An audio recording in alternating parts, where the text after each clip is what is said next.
For those of you who were watching a few minutes ago, we're so sorry. Facebook booted both of our lives, both on our ministry page as well as on my personal page. They kicked both of our live videos off at the same time. So we are again, we're so sorry again for those who were following us in the first a few minutes ago.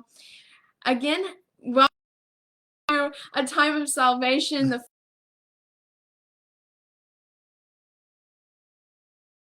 I'm Pastor Rebecca, and this is Pastor Wilfred here in Louisville, Kentucky, Calvary Christian Center. So again,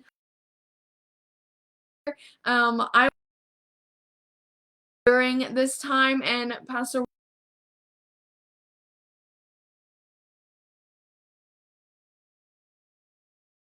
Grace for not saying his name correctly. So for joining Pastor Wilfred. Pasteur Rebecca. Merci beaucoup, Pasteur Rebecca, de m'avoir accordé la parole. Bonsoir, bonsoir encore, ou rebonsoir. Bonjour, bonjour encore, ou rebonjour. Oui, nous sommes revenus à notre live parce que on a eu de tout petits problèmes techniques, ce qui fait que nous étions obligés de reprendre. Alors, nous sommes toujours ici pour parler du temps d'Issalie. Le temps d'Issalie, les thèmes que le Seigneur nous a mis à cœur de parler cette année, mais les thèmes de ce jour, c'est la foi durant les temps d'épreuve ou la foi pendant les épreuves. Oui, c'est ça que nous aurons, n'est-ce pas, à nous entretenir ce soir. Merci beaucoup d'être là. Nous sommes pasteurs, nous deux, Pasteur Rebecca et Pasteur Wilfrid. Nous servons le Seigneur ici à Louisville, Kentucky, aux États-Unis, et tous deux dans la même église, Calvaire Centre Chrétien. Si vous habitez aux environs de Louisville, nous vous prions de venir une fois. Faites comme c'est que les autres font, venez et voir.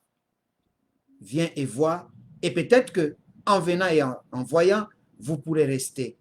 Que le Seigneur vous bénisse.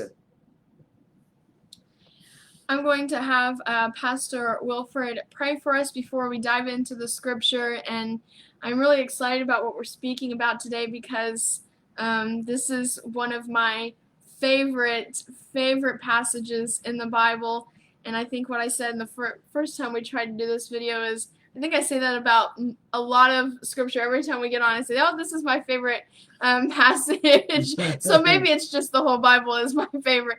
But honestly, this is one of my favorite passages. I'm really excited to be able to speak with you guys on this. So Pastor Wilfred, if you can pray. Ok, nous allons prier que le Seigneur se manifeste au milieu de nous pendant ce temps.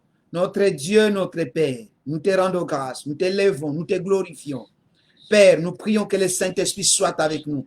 Dieu, viens Seigneur conduire ces moments. Saint-Esprit soit avec nous. Nous détruisons ce qui n'est pas de Dieu. Et nous prions que, Père, que ce moment, maintenant, que seul Dieu soit élevé au-dessus de toutes les ondes, au-dessus de tous les réseaux sociaux, Père. Ceux qui nous suivent, Seigneur, ceux qui nous suivront, Seigneur. Laisse que la main de l'Éternel puisse agir maintenant, Seigneur. Oh Dieu, nous t'invitons, sois à l'œuvre. Saint-Esprit, manifeste-toi dans nos vies. Parle, Seigneur, et le peuple de Dieu est là pour t'écouter, est là pour t'entendre, et est là, Seigneur, pour mettre en application. C'est toi qui es en train de leur parler. Merci pour le temps d'Issalie. Car tu veux nous parler de la foi pendant les épreuves ou pendant le temps des épreuves. Que la gloire te revienne au siècle des siècles. Au nom de Jésus, Yahweh, nous avons ainsi prié. Amen. Amen. Today, again, we are in Matthew chapter 14, verse 22 through 33. I'm just gonna dive right on in here. Immediately, he made the disciples get into the boat and go before him to the other side, while he dismissed the crowds. And after he had dismissed the crowds, he went up on the mountain by himself to pray. When evening came, he was there alone.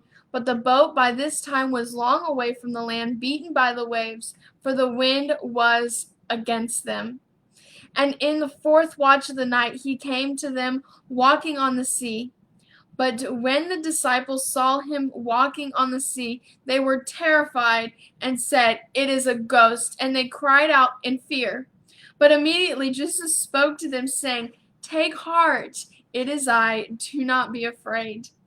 And Peter asked him, "Lord, if it is you, command me to come to you on the water." He said, "Come." So Peter got out of the boat and walked on the water and came to Jesus. But when he saw the wind, he was afraid, and beginning to sink, he cried out, "Lord, save me." Jesus immediately reached out his hand and took hold of him, saying to him, "O you of little faith, why did you doubt?"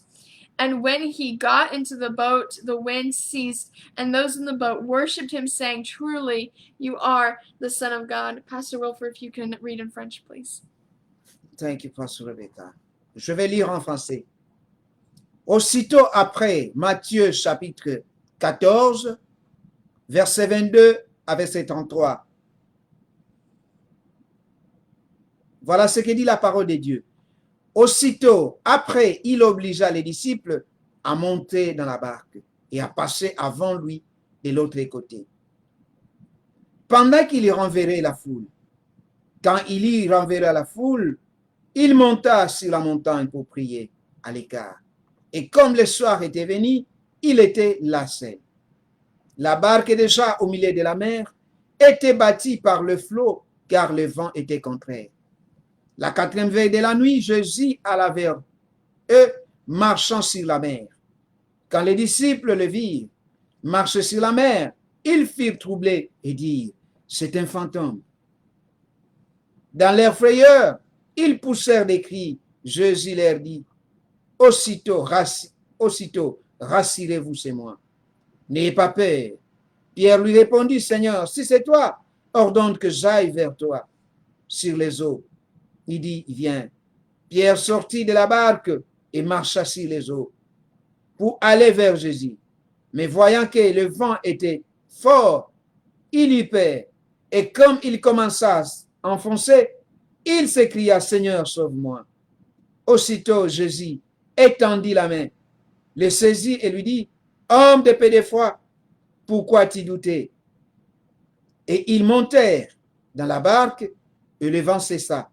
Ceux qui étaient dans la barque vinrent adorer Jésus et dire, tu es véritablement le Fils de Dieu.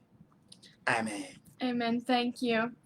So there's so many times when God tells us to do something and we go out, we do what he tells us, and in the process of obeying that command, in the process of doing what we've heard God tell us to do, we find ourselves in the boat being pushed by the wind. We find ourselves with the wind being against us. And that oftentimes puts us in the state of mind of having fear. That also puts us in the state of mind of oftentimes losing our faith, for taking our focus off of what it should be, and taking it and putting it on other things. So when Jesus is telling us, you need to do this, or you need to go into this direction, yet we find ourselves with things of life pushing our boat, pushing us, being against us, like the wind here was pushing and was against the boat that the disciples was in after they were told by Jesus, get in the boat and go ahead of me. And they found themselves with that wind pushing against them. And this is the same that happens to us often in life.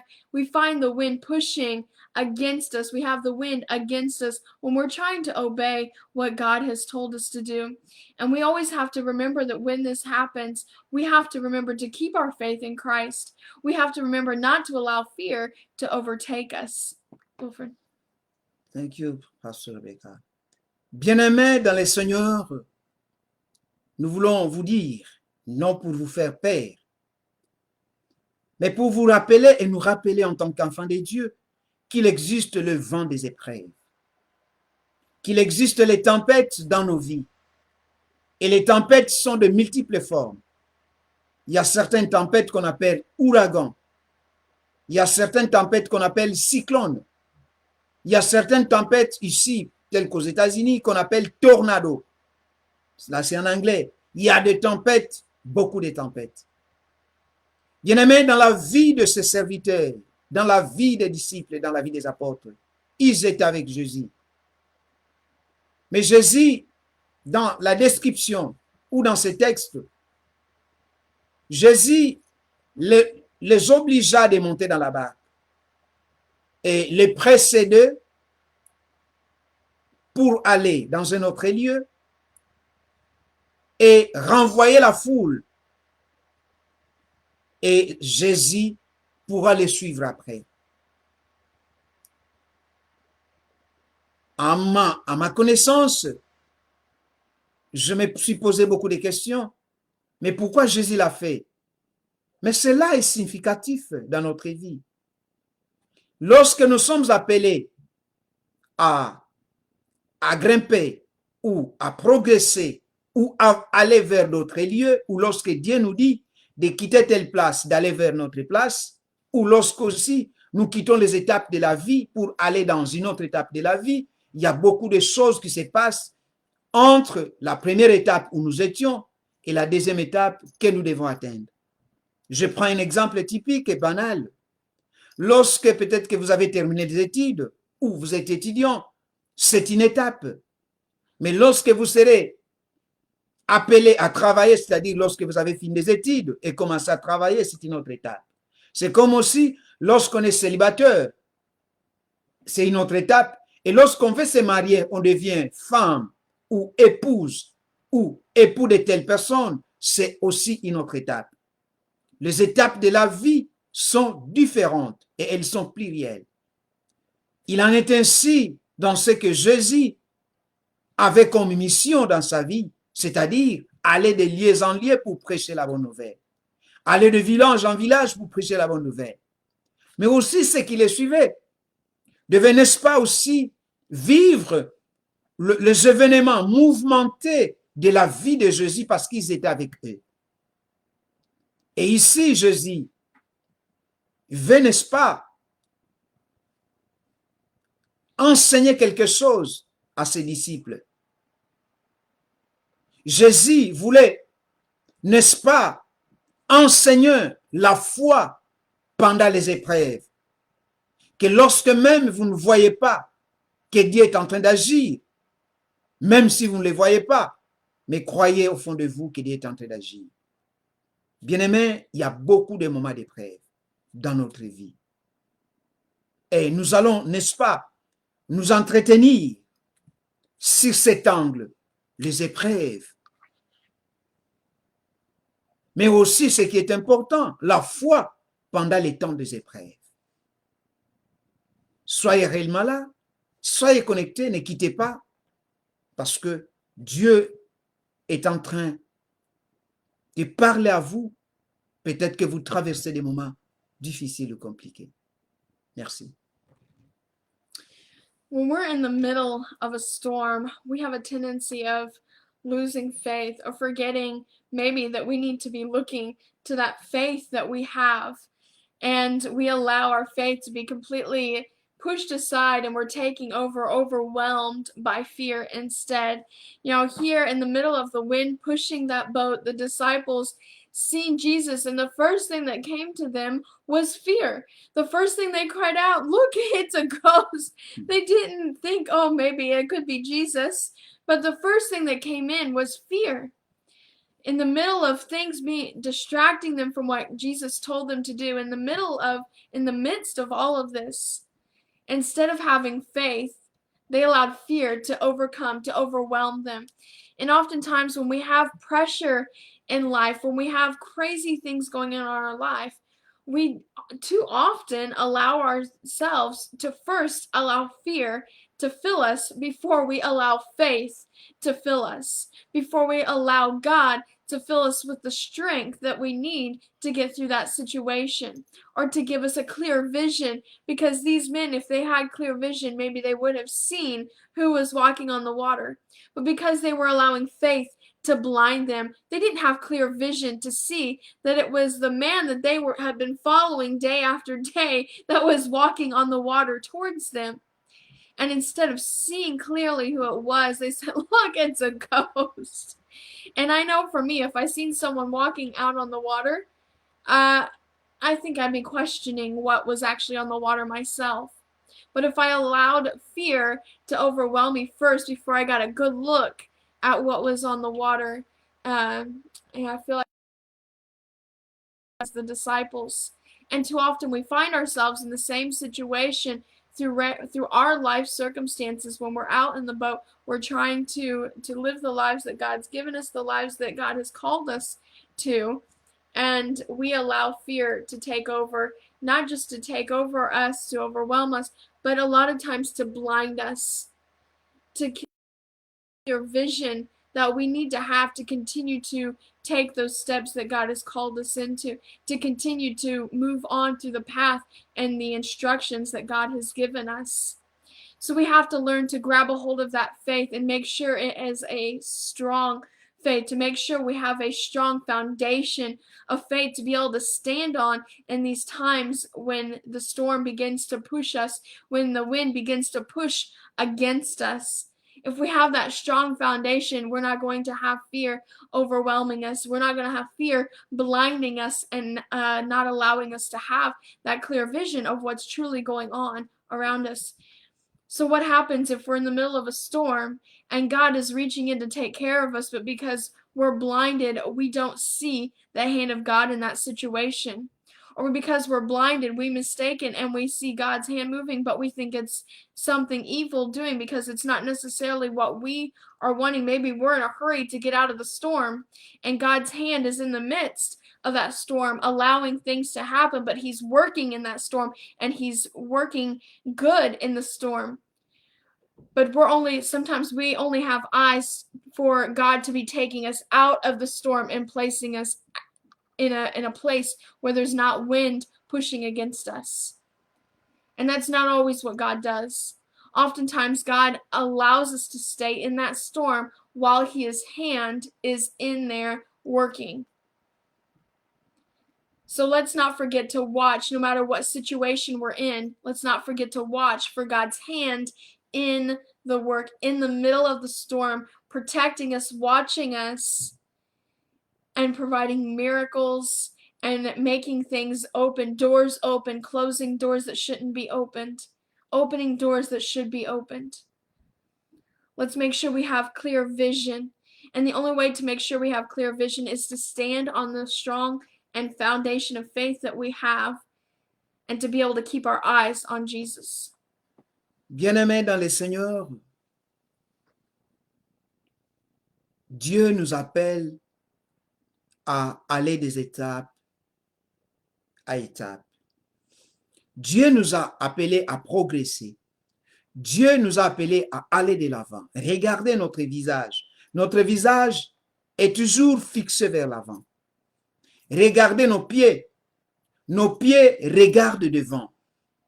Ah, s'il arrive que quelqu'un, le visage regarde devant, mais les pieds regardent derrière, mais alors cet homme-là deviendra un extraterrestre. Parce que comment il va marcher? Nous sommes appelés à aller devant. Jésus invite ses disciples à monter dans la barque et de les renvoyer avant, pendant que lui, il va rester pour prier. Il va se mettre à l'écart. Et les gens ont obéi, les disciples ont obéi. Ils étaient en train de partir, Jésus est à l'écart en train de prier. Et après un moment, ils ont vu Jésus marcher sur les eaux. Oh, ils se sont écriés, ils ont dit, c'est un fantôme.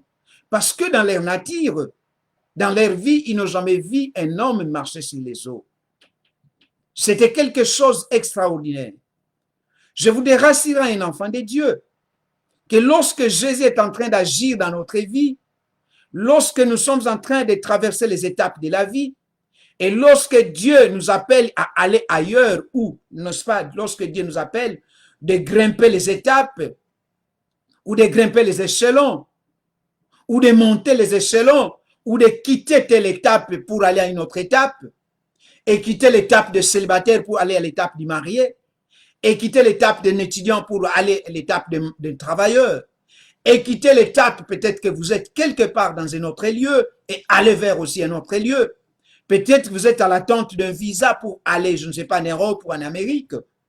Peut-être que vous êtes en train, n'est-ce pas, d'attendre une solution par rapport à une demande, quelqu'un que vous avez introduite.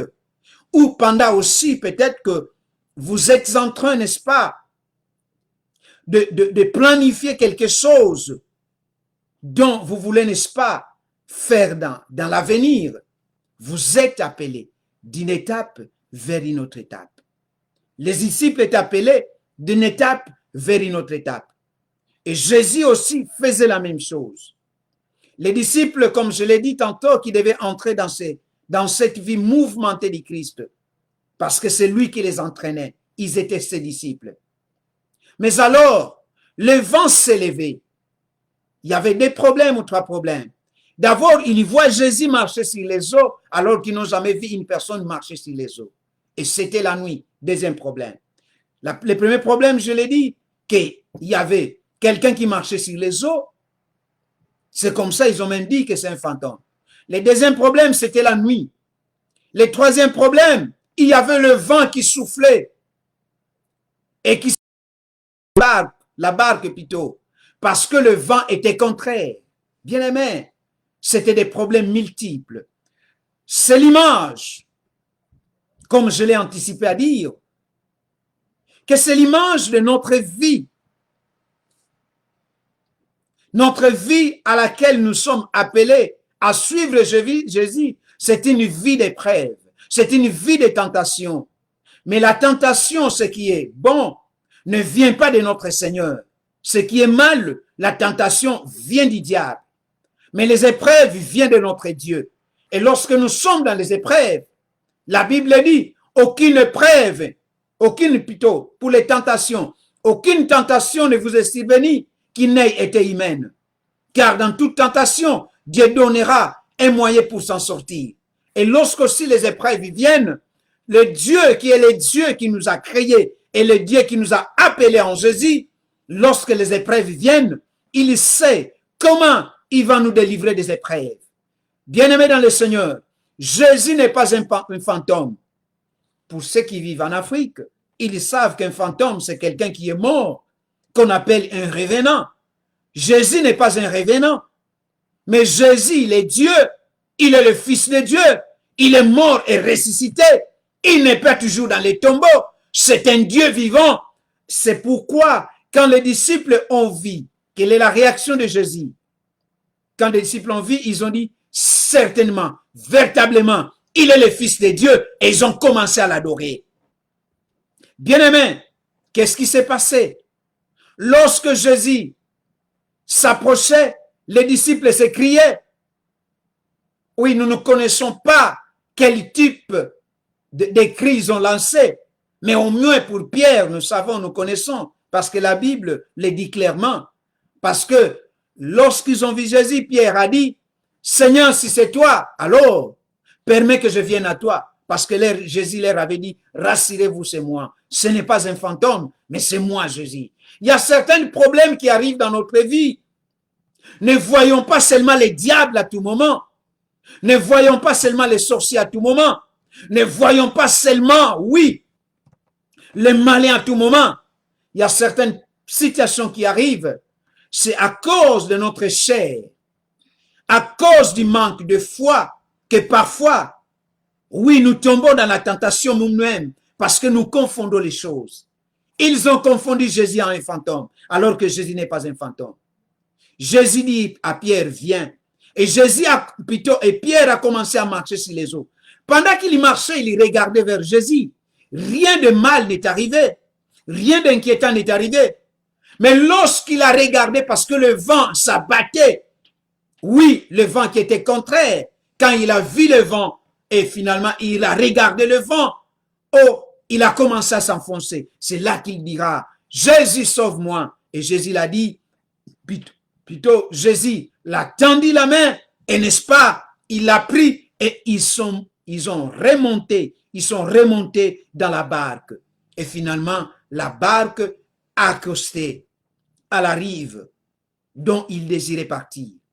Bien-aimés dans le Seigneur, les épreuves de la vie, ce sont des étapes que je dirais parfois immanquables pendant toute notre marche avec le Seigneur.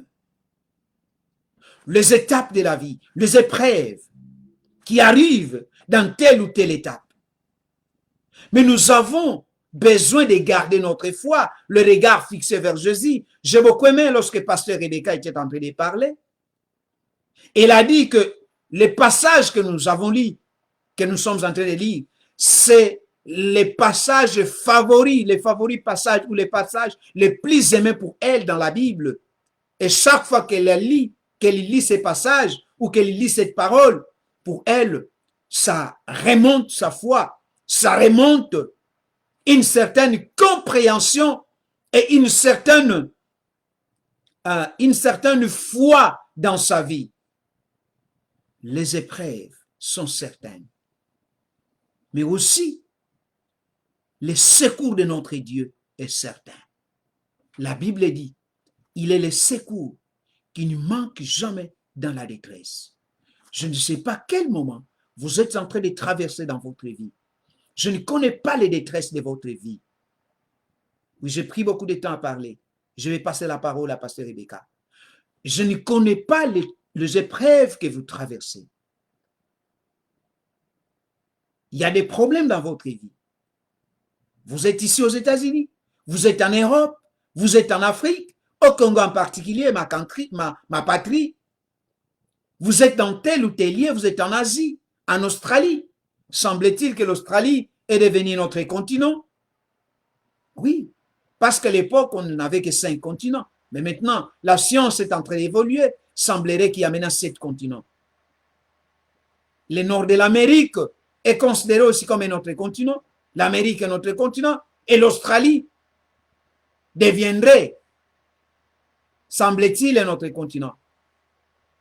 Je ne sais pas. La vie est en train de se transformer. D'une manière normale, mais aussi parfois d'une manière anormale. Les étapes de notre vie ne sont pas les mêmes. Nous sommes appelés à gravir les étapes. Et entre la première étape et la deuxième étape, c'est là où la foi intervient. Parce qu'à ce moment-là, c'est l'image du vent qui vient. C'est l'image de la tempête qui vient. Et lorsque la tempête vient, lorsque le vent vient, je ne sais pas quelle sorte de vent ou de tempête qui est en train de s'abattre contre votre vie. Mais Jésus est au-dessus de toutes sortes de tempêtes. Les tempêtes de la mort, les tempêtes de la pauvreté, les tempêtes de la maladie, les tempêtes de conflit dans un foyer, un couple qui était bon, mais aujourd'hui, il y a un conflit qui s'est installé dans les couples. L'incompréhension entre les parents et les enfants. Jésus est le seul capable de donner la solution à ces problèmes. Je ne parlerai plus beaucoup parce que moi, j'ai beaucoup parlé. Je passe la parole à Pasteur Rebecca. Thank you. Merci. You know, if you look at the scripture, I don't think any of us could be surprised the fact that it was Peter who called out, Lord, if it's you, tell me to walk out on the water. Only Peter would be the one to say this. And sometimes I wonder, would I have been the one like Peter, because I've done some crazy things, but always stuck my foot in my mouth too often. I don't know what the French translation for that would be, but here for Americans, when we do something crazy or we say too much or something we shouldn't have, we say we've stuck our foot in our mouth. So I put my foot in my mouth too often, and Peter did this all the time. You know, and a man of great faith, a man who he really wanted to please Jesus. He really wanted to be after Jesus' heart, and to say, look at me, Jesus, I can do this, and to be the one that captured Jesus's eye all the time. He was always always there. And so who better than Peter? Who else than Peter to say, Jesus, if it's you, tell me to walk out on the water. And Jesus did. Jesus commanded him, okay, come to me out on the water. And he stepped out of that boat. And I wish I knew what his thoughts were when he first, that excitement, that adrenaline that would have been rushing through his body when he took that first step or two and he didn't go through. The fact that he was staying on top of the water, he was walking on water. I can only imagine the excitement, the adrenaline pumping through his veins when this happened. And then as the wind continued to push and caught his vision, he began to look at the storm, began to look at the wind and the waves on each side of him, and taking his eyes off of Jesus, and he began to sink. And so often this happens to us. We can sometimes become like Peter, and we're like, Lord, if it's you, tell me to do this and I'll do it. And we take those first couple steps, and all of a sudden the wind starts to come around, the storms, the things of life begin to push us around. And before we know it, we're looking, we're focusing on these things, and we've taken our eyes off of Christ. And then we begin to sink, and the next thing we know, we're reaching up going, Lord, save me. I'm taking my eyes off of you, and now I'm sinking through the water. And man, we do this so often. We laugh at Peter, but we all do this so much. We may not be on the literal water, but we are the ones living life consistently saying, Lord, tell me to do this, I'm ready to go. And we take those first couple steps, and the moment the storm hits, we begin to put our eyes on everything that's going on around us. And then we begin to fall through, we begin to sink. We begin to become overwhelmed and buried by the storm. And it becomes hard. We take our focus off of Jesus, and we sit there and we go, why? Why did this happen to me? Why did I fail during this time? I was doing what God told me to do. But what we're not remembering, what we're not realizing is that we took our focus off of Jesus. We took our eyes, we took the vision off of Jesus. And when we keep our eyes off of him, we're going to fail at whatever it is he's told us to do. The storm is going to wipe us out. The way the waves and the wind wiped Peter out. But I'm so thankful, I'm so glad that even when we take our vision off of Jesus, we take our eyes off of him because we're so focused on the things going on around us, that when we cry out, Jesus still comes to us. And I feel like he had to have been chuckling, to be laughing at that time when he pulled him up and he said, you of little faith. You man who asked me to tell you to come out on the water, yet you took your eyes off of me. Why did you do something so crazy? Yeah. So I wonder how many times God has chuckled at me when he's told me to do something, and then the storm begins to rage, the wind begins to push during that time, and I take my eyes off of him, and the next thing I know, I'm reaching up going, Lord, come save me. I'm sinking, I'm overwhelmed.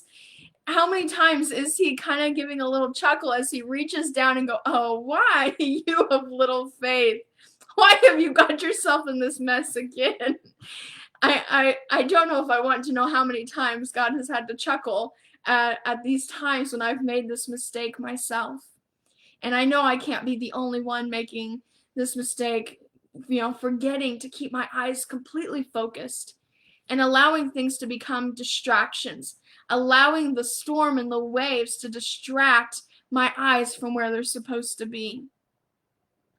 If we allow those distractions to take us, we're not going to make it where we're supposed to be going. If we allow those distractions to take the vision off of where we're supposed to be, we're not going to be successful in what God has called us to do. We're not going to be successful on the path that he has told us to take.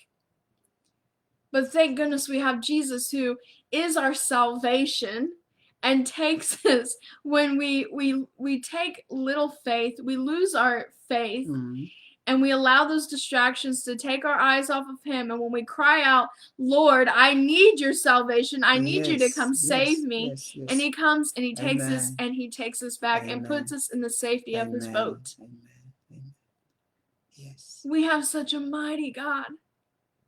The times I know that he's had to take me and put me back in the boat and go, okay, let's have some more time with me, and then we're going to try again. Amen. You know, there's no recordings of Peter getting back out on the water, but I wonder how many times he sat in the boat after that day. Amen. And he wanted to be able to try again. Not just for the thrill of walking on water, but because maybe one day he understood the mistake. He understood what it was to keep his eyes on Jesus and the obedience Yes. of what Jesus told him. Okay, come. Follow me. Come to me in the midst of what seems impossible. If someone told you to walk out on the water, are you going to step outside of a boat and believe that you're going to be able to walk on water? You have to have real faith in someone to be able to take those first steps. And Peter had faith and he quickly lost it. So how often do we're excited, we have that adrenaline of, I'm going to do this for God, and then the storm comes in and wipes us out because we take our eyes off of Jesus. So make sure when God tells you, this is the direction I want you to go, this is where I want you to be, this is what I want you to do, don't take your eyes off of Jesus. We live in a time where we know Christ is coming back soon. We know Christ is coming back soon.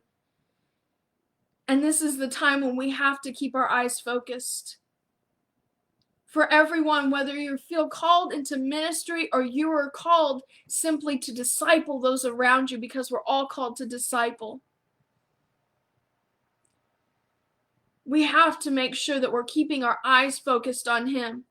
Or the next thing we're going to find is that we're going to be overwhelmed and the waves are going to be over our heads. Make sure your eyes are focused. Make sure your foundation has been built and is strong today. Make sure you're not built on a pile of sand. Make sure your foundation is built on the rock. Pastor. Thank you, Pastor Rebecca. Bien-aimé, c'est un temps de salut. C'est le temps de salut dont nous sommes en train de nous entretenir avec vous. Bien-aimé, notre vie n'a pas la même allure. Notre vie ne décolle pas à la même vitesse. Notre vie ne marche pas à la même vitesse. Notre vie marche avec différentes vitesses. Notre vie escalade les étapes différentes. Nous n'avons pas une vie qui reste sur un même niveau.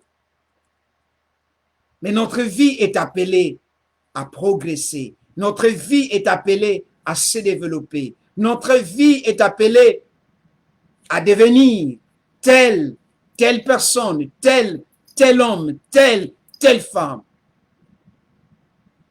Lorsque Jésus nous appelle et nous invite à aller ailleurs et à le suivre pour faire son travail, nous sommes confrontés à différentes épreuves, nous serviteurs de Dieu. Mais les épreuves ne sont pas simplement pour les serviteurs de Dieu. Les épreuves concernent serviteurs de Dieu, non serviteurs de Dieu, enfants de Dieu, et même ceux-là qui ne sont pas des enfants de Dieu. Parfois aussi, ils sont confrontés à certaines épreuves.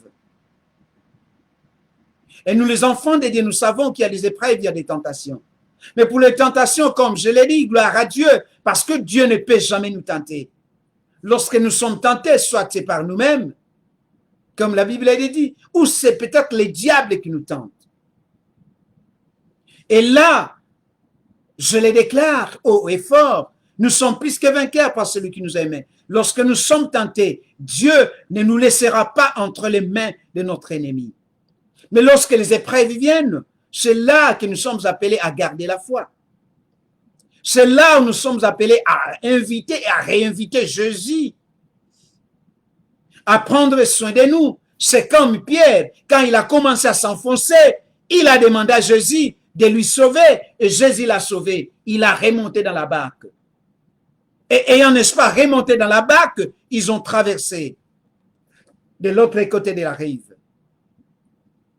Bien-aimés, quand bien même notre vie aujourd'hui peut-être ne traverse pas des moments d'épreuve, mais sachez que demain ou après-demain, il y aura des moments d'épreuve dans votre vie. Et lorsque ce moment-là viendra, voilà ce que vous avez à faire. Continuez toujours à garder votre regard fixé sur Jésus. Car lorsque vous fixez votre regard sur Jésus, Jésus est le rémunérateur. Jésus est le consommateur et le rémunérateur de notre foi. Yeah. Si notre foi reste branchée, connectée par Jésus, quel que soit le flot, quel que soit le vent, quelles que soient les tempêtes qui s'abattront sur notre vie, Jésus ne nous lâchera jamais. Car aucun vent, aucune tempête, aucun flot de ce monde ne peut nous arracher entre les mains de Jésus. L'apôtre Paul ne dira-t-il pas, dans Romains chapitre 8, versets 38 à 39, il déclare que rien ne nous séparera de l'amour de Dieu. Rien ne nous séparera. Rien ne nous séparera de l'amour de Dieu. Ni les choses d'en bas, ni les choses d'en haut, ni les choses présentes, ni les choses à venir, ni aucune autre créature ne nous séparera de l'amour de Dieu manifesté en Jésus-Christ. L'amour de Dieu qui nous tient en Jésus, cet amour-là, n'est-ce pas, est scellé par le sang de Christ qui a été déversé sur la croix. Nous, enfants de Dieu, nous savons que lorsque nous traversons les moments d'épreuve, nous ne sommes pas seuls. Même certaines fois, parfois, où nous semblons oublier, croyant que nous sommes seuls, mais nous ne sommes pas seuls. Les disciples ont cru qu'ils étaient seuls. Jésus est venu les rassurer sa présence. Laisse que Dieu rassure sa présence dans votre vie. Que la présence de Jésus soit rassurée dans votre famille. Que la présence de Jésus soit rassurée dans la vie de vos enfants. Que la présence de Jésus soit rassurée dans ce que vous faites, dans ce que vous planifiez. Vous planifiez mariage. Que la présence de Jésus vous rassure. Vous planifiez les fiançailles. Que la présence de Jésus vous rassure. Vous planifiez un voyage. Vous planifiez les études. Vous planifiez telle ou telle chose que vous planifiez. Que la présence de Jésus vous rassure. Car lorsque la présence de Jésus est là, il y a l'absence de l'ennemi. Ou même si l'ennemi peut s'entêter d'être là, mais la présence de Dieu le mettra en fuite. N'est-il pas écrit dans la parole de Dieu que lorsque l'ennemi, l'esprit de l'ennemi ou l'esprit de l'ennemi vient comme un fleuve, l'esprit de Dieu le mettra en fuite. Nous avons un Dieu fidèle et nous avons un Dieu puissant. Notre Dieu est plus puissant que toutes les épreuves. Notre Dieu est plus puissant que toutes les tentations qui nous arrivent. Notre Dieu est plus puissant que les sorciers. Notre Dieu est plus puissant que ceux-là qui croient ou qui considèrent jour et nuit, qui sont là pour vous maudire, qui sont là en train de méditer le mal dans votre vie, qui sont là en train de prononcer des jurons, des paroles, d'imprécations contre votre vie. Ces gens-là ne sont pas plus forts que votre Dieu. De la même manière que le vent, la tempête ne s'était pas montré plus fort devant Jésus, c'est pour dire, cela revient à dire que notre Dieu est plus fort que le vent ou les tempêtes qui traversent votre vie. Mais pour que ces choses arrivent à vous rassurer, avez-vous Jésus? Vous avez Jésus dans votre vie?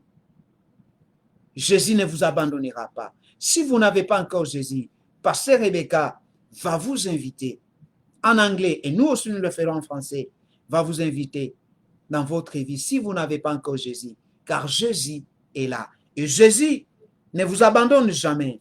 Gardez vos yeux rivés vers Jésus. Gardez vos yeux fixés vers Jésus. Regardez toujours à la direction de Jésus. C'est-à-dire, lis la parole de Dieu, crois en la parole de Dieu, mets en pratique la parole de Dieu. Obéis à Dieu et en sa parole. Car celui qui obéit et à Dieu et en sa parole, les victoires l'accompagnent, les miracles l'accompagnent, toute autre chose l'accompagne. Que le Seigneur vous bénisse. Thank you, Pastor. Thank you. So often, like I said earlier, we do find ourselves in situations that become overwhelming, and we believe that we're following what God has called us to do, but yet we allow the waves to overcome us. We allow the storm to overwhelm us. And can I remind you that we can stand in the middle of a storm. Yes. We can stand in the middle of hard times, difficult times. Yes. Yet stand in the middle, untouched, on the water, with our eyes focused on Jesus. Our lives may be impacted, but we ourselves can stay untouched by those waves if we can keep our eyes focused on Jesus. And specifically, I'm talking to pastors and ministers of the gospel right now. If you're in the middle of a situation, make sure your eyes are focused where it's supposed to be. Too often, Satan loves putting those distractions in our lives. And God is going to allow those distractions to be put there. But we have to continue to keep our eyes on Jesus when those distractions, when those winds are put there to push us around, when those winds are raging up around us. Amen. Especially when we are leading and we are called to give the gospel. And for everyone, we're all called to be disciples no matter who we are. If we're a follower of Christ, we're all called to be disciples. We've discussed this in the last couple sessions.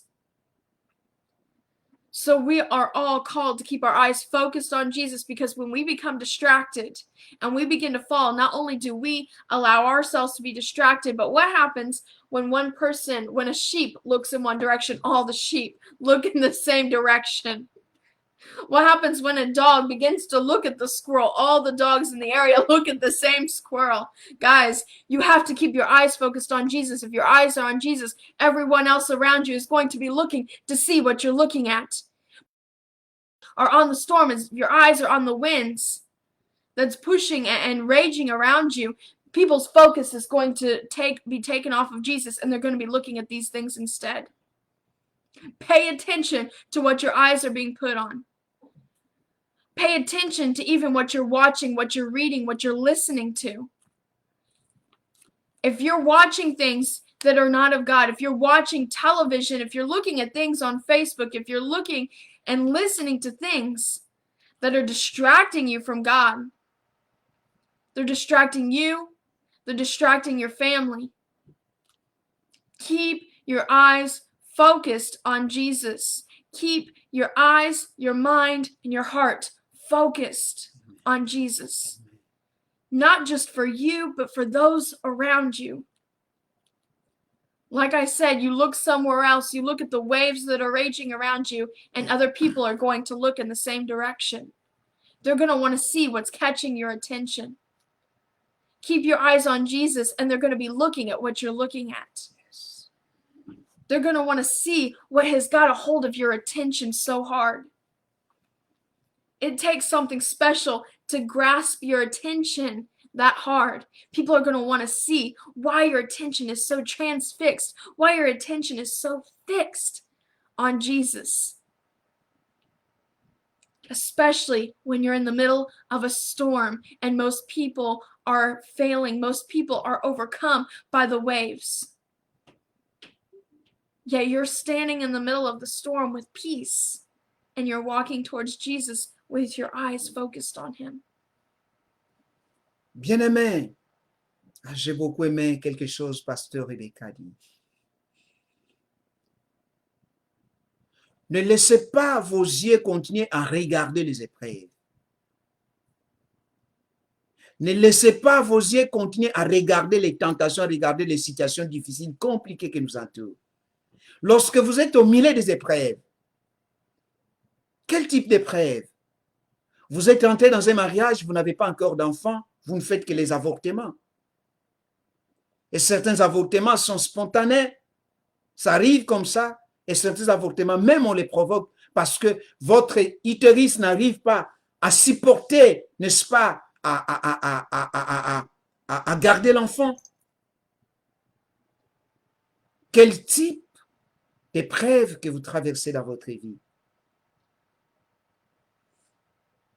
Lorsque vous trouvez l'argent, on vous paye à la fin du mois, vous n'arrivez pas à atteindre tous les débuts du mois, vous n'arrivez pas à payer votre maison, vous avez perdu l'emploi, vous êtes chômeur, vous avez perdu l'emploi plutôt, vous êtes devenu chômeur. Non, écoutez bien aimé, ne faut plus continuer à lever ton regard vers ces échecs.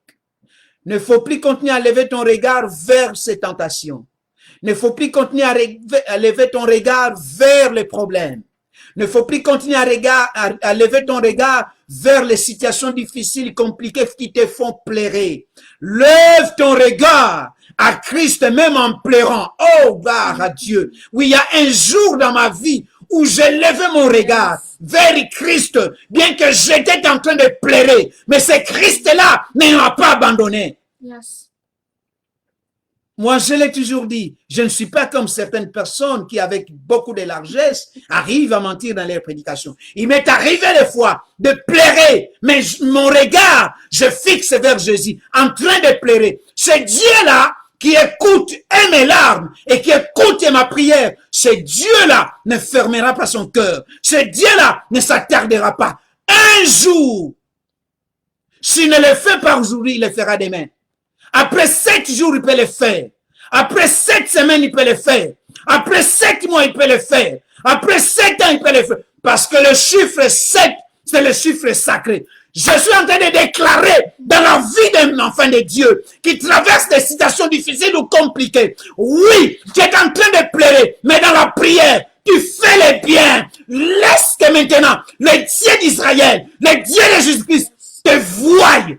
Focalise ton regard, non dans des situations difficiles, non dans des problèmes, non dans des situations compliquées, non dans les paroles de ceux-là qui se moquent de toi et qui sont en train de te ridiculiser. Mais regarde, focalise ton regard vers Jésus, vers la croix. Oh, parce que si la croix, Jésus a dit, tout est accompli. Tout s'accomplira certainement dans ta vie. Et en bien, mais non en mal. C'est le temps du salut. C'est le temps du salut. Ta situation a beaucoup duré. Ta situation a beaucoup duré. Tu as beaucoup pleuré. Dieu voit tes larmes et il veut aussi voir ta foi. Mais Dieu aussi veut te voir recourir à lui. Quand vous recourez à lui, Israël a pleuré. Quand il a perdu devant Haï, car il a conquis Jéricho. Mais devant Haï, Israël a pleuré. Josué est rentré, en train de pleurer devant le Seigneur. Du matin au soir, Dieu lui a révélé. Et finalement, après la victoire est venue. Écoute dans ta vie, il en sera comme ainsi. Ta délivrance viendra comme tu es en train de faire un rêve. Oui, écoute dans ta vie, il y aura un jour où la journée n'arrivera pas jusqu'à ce que l'Éternel puisse exterminer tes ennemis. Le soir n'arrivera pas jusqu'à ce que l'Éternel puisse exterminer tes ennemis. Il le fera comme il a fait au jour d'autrefois avec Josué qui a dit, soleil, arrête-toi sur Gabaon jusqu'à ce que je me venge de mes ennemis. Et cela arrivera un jour. Sois béni, peuple de Dieu. Tu n'es pas encore enfant de Dieu. Notre émission touche à sa fin. Notre live touche à sa fin. Nous voulons t'inviter à recevoir Jésus. que Christ vienne dans ta vie. Les paroles que nous sommes en train de prononcer, maintenant, celle ou celui qui suivra cette vidéo, il sera béni et il ne manquera pas un jour de témoigner. Nous voulons t'inviter à prier avec nous, à recevoir Christ dans votre vie. Nous allons commencer en français et Pasteur Rebecca le fera en anglais et elle clôturera la prière. Voilà la prière que nous vous suggérons. Tu peux inviter Jésus dans ta vie. Tu fermes les yeux, peu importe là où tu es, mais au fond de ton cœur, invite seulement Jésus. Dis ceci, Seigneur Jésus, j'ai besoin de toi.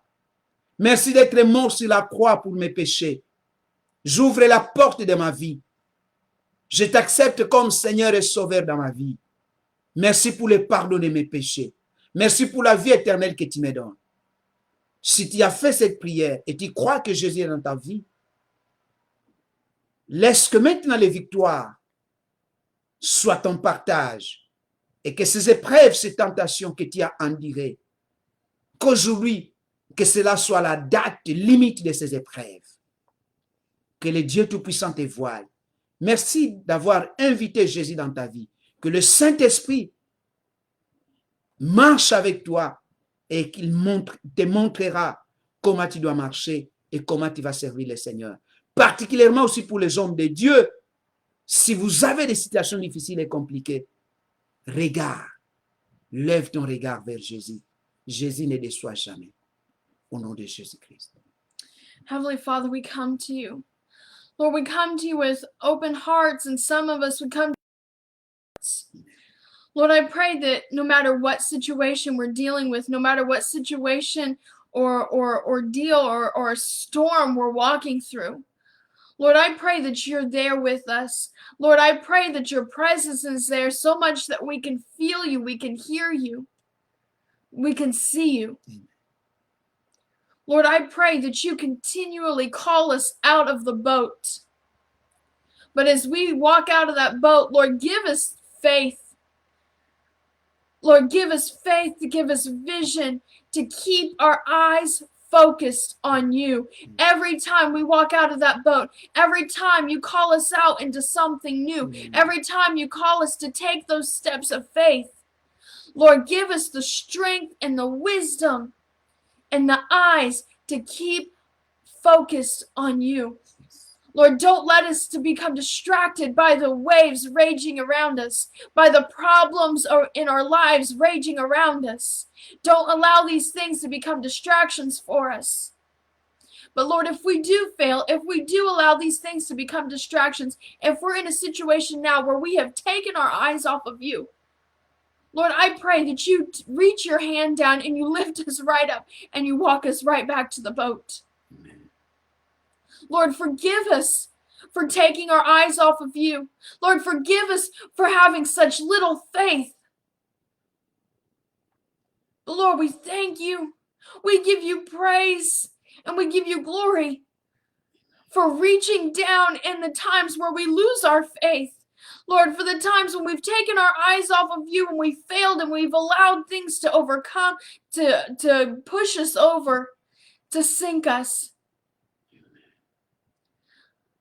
Lord, we thank you for being such a merciful God, to give us new chances, to give us new opportunities, Amen. to give us grace in the times when we fail. Lord, we thank you. Lord, if there's anyone out there who's yet to take your salvation, Lord, I pray that they have a mighty encounter in their home with you right now.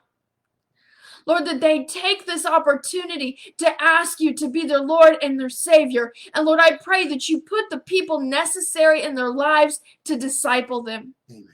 Put the men and women that is needed to be in their lives to disciple them. Someone who will devote time that is needed to disciple them.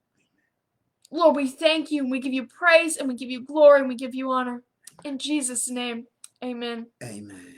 Thank you again for joining us live with Time of Salvation, the Faith During the Storms, Part 2. We're having so much fun being able to discuss this with you guys and being able to do this in both French and English. It's a huge privilege for both of us. Again, if you don't have a church and you live locally or you're passing by, please, we invite you to join us at Calvary Christian Center. We have both French and English services. Our French services are on Saturdays starting at 6 o'clock p.m. and our English services are on Sunday mornings. 30 in the morning. We would love to see your faces there. We love to greet you into our home church where we both minister. Again, thank you so much. Nous vous disons encore merci. Merci en tout cas une fois de plus d'avoir été avec nous, d'avoir suivi cette live et ceux-là qui les suivront après. Vraiment que le Seigneur leur bénisse et le Seigneur vous bénisse aussi. Et nous sommes, comme nous ne cessons de le dire, nous sommes serviteurs de Dieu dans une même église au Calvaire Centre Chrétien, ici à Louisville, Kentucky. Si vous habitez aux environs, nous vous invitons. Venez. Les services en français se passent chaque samedi. Nous avons un culte vraiment extraordinaire et le Seigneur fait des grandes choses. Oui, c'est à partir de 18h à 20h. Mais les dimanches, les cultes en anglais, c'est à partir de 10h30 à 12h. Oui, nous vous invitons. Venez. Nous sommes une église multiculturelle. Toutes les tribus, Oui. toutes les races et toutes les langues sont là. Que le Seigneur soit avec vous. Venez, essayez de venir et vous nous donnerez raison. Que le Seigneur vous bénisse. Que le Seigneur soit avec vous. Vraiment, merci d'avoir suivi cette live et merci de l'avoir aussi suivi aussi après, parce qu'il se pourrait que vous pourrez suivre cela après, que le Seigneur continue à vous bénir dans vos vies personnelles, dans vos familles, dans vos maisons et dans vos travails. Thank you again so much for joining us. It has been a blessing. We pray blessing over your family during this next week. Amen. When Monday comes around, wake up praising God that you've been given another day and that He has breathed life into you. This is a new day for new opportunities to share the Word of God, to be able to be a disciple to those around you, and to be able to give praise and glory to God's name. Merci beaucoup. Merci. C'était Pasteur Wilfried en français et Pasteur Rebecca en anglais. Que le Seigneur vous bénisse. Nous vous souhaitons bon début de la semaine. Au revoir. Bye.